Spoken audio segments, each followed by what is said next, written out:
Sa kabutihang palad, magagamit ni Lucia ang kuweba bilang bagong daan papunta sa lungsod na malapit sa kanilang nayon, at dahil dito ay mas mapapaikli na ang oras ng kanilang biyahe. Pagkatapos ay napagdesisyonan niya na ipagamit ito sa mga lisensyadong mga ngalakal kapalit ng ilang pera para sa maintenance, na sapat na para matustusan ang kanyang buwis at pang-araw-araw na gastusin. Makalipas ang ilang araw, nagtungo si Kurt sa sentro ng lungsod at doon ay nakasalubong niya si Bandana, isa sa dati niyang kasamahan sa kanilang party. Masaya siya na makita ito at agad na nagtanong kung naroon rin ang ibang miyembro ng kanilang grupo, ngunit sinabi ni Bandana na umalis na rin siya sa kanilang party. Sinabi niya na matapos tanggalin si Kurt sa kanilang grupo ay nahihirapan na ang natitirang miyembro sa mga misyon, at alam ni Bandana na malapit nang mabuwag ang kanilang team. Bukod pa rito, nagkaroon pa ng isang insidente na nagpabigat sa sitwasyon, nang magwala ang kanilang leader sa isang sikat na kainan dahil hindi niya nagustuhan ang pagkain. Sinira nito ang lugar at umalis nang hindi nagbabayad, kaya't nagsimulang maghanap ang mga gwardya sa kanya. Dahil sa mga pangyayari ay inutusan siya ng kanilang party leader na hanapin si Kurt at pilitin na bumalik upang magluto para sa kanila.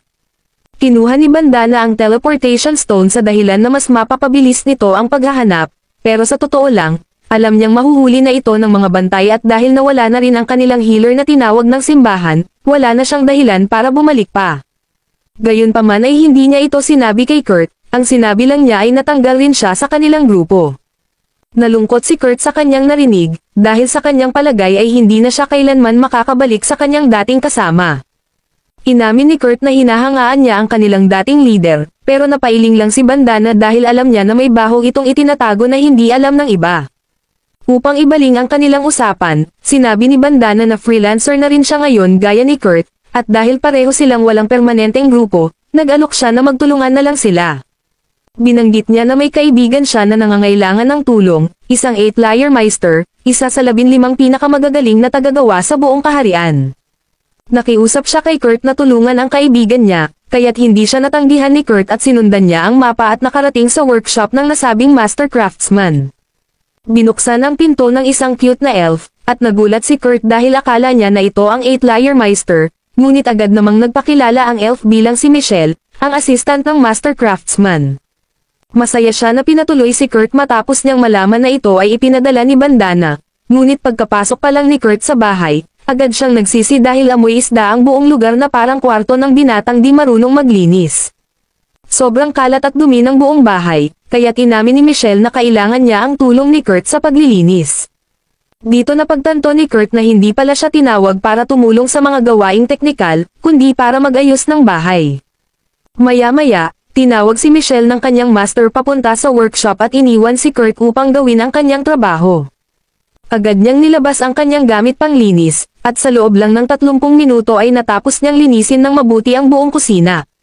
Pagkatapos nito ay sinundan niya ang dinaanan ni Michelle at kumatok sa isang pinto, at nang may isang boses ang nagsabing pumasok siya ay agad na sumunod si Kurt, ngunit sa kanyang pagkabigla ay may isang dalaga ang kasalukuyang nakahubad na nadatnan niya sa loob ng kwarto. Nataranta si Kurt sa kanyang nakita, habang ang dalaga naman ay mukhang walang kaalam-alam at walang kalaban-laban. Hindi alintana ng dalaga ang pagkakatitig ni Kurt habang siya ay kinakabahan na nagpapakilala. Ngunit napansin ni Kurt ang isang sumpang marka sa tiyan ng dalaga, kaya't tinanong niya ito kung maaari niya bang masilip at suriin ang marka. Bagamat halatang hindi maayos ang kondisyon ng dalaga, gumaan ang pakiramdam ni Kurt nang mapansin niya na nagugutom pa rin ito, senyales na hindi pa gaanong malala ang kanyang kalagayan. Nagpasya si Kurt na magluto ng malambot na pagkain at bumalik sa kusina, habang dinala naman ni Lucia ang nakuha ni Kurt na mithril at orichalcum sa kanyang kaibigan. Ayon kay Miko, aabot sa mahigit 50,000 gintong barya ang halaga ng mga bihirang bato na ito. Pareho silang namangha sa laki ng halagang iyon, at natanong ni Miko kung paanong ang isang bata na may ganitong potensyal ay nanatiling hindi kilala sa buong mundo.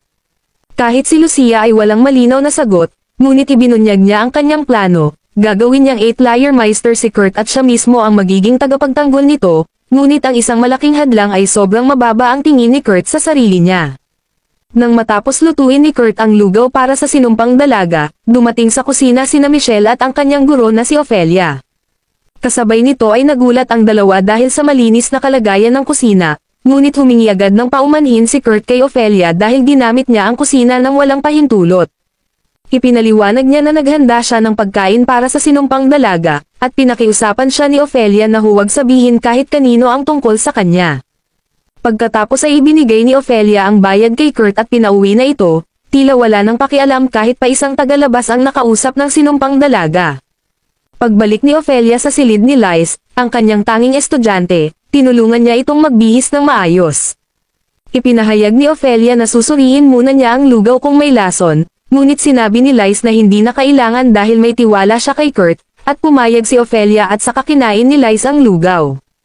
Nagustuhan ni Lys ang pagkain ngunit bigla siyang napahandusay sa sakit, kaya't nataranta si Ophelia, inakalang nilagyan ng lason ni Kurt ang pagkain at agad siyang tumakbo upang maghanap ng lunas.